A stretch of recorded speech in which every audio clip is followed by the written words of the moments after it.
चा आढावा आपण घेतोय।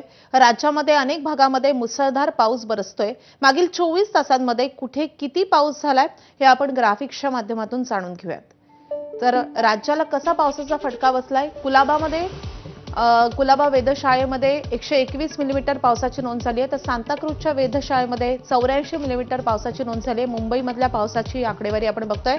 ठाण्यामध्ये 115 मिलीमीटर पाऊस झालाय। नवी मुंबईमध्ये गेल्या 24 तासात 77 मिलीमीटर पावसाची नोंद झाली आहे। पुण्यामध्ये 37 मिलीमीटर पाऊस झालाय। कोल्हापुरात 35 मिलीमीटर पाऊस झालाय। पुणे कोल्हापूरला तुलनेने कमी पाऊस झालेला आहे, मात्र मुंबई आणि उपनगरामध्ये मोठ्या प्रमाणावर पाऊस झालाय। महाबळेश्वरमध्ये 57 मिलीमीटर पावसाची नोंद झाली आहे। सोलापुरात 43 मिलीमीटर पाऊस,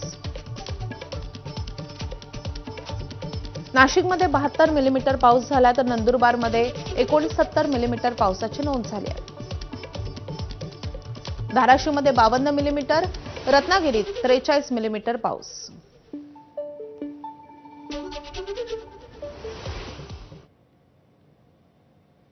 तर या बातम्यांसोबतच बुलेटिनमध्ये आणखी एक छोटीशी विश्रांती, लगेचच परततोय, पाहत राहा एबीपी माझा।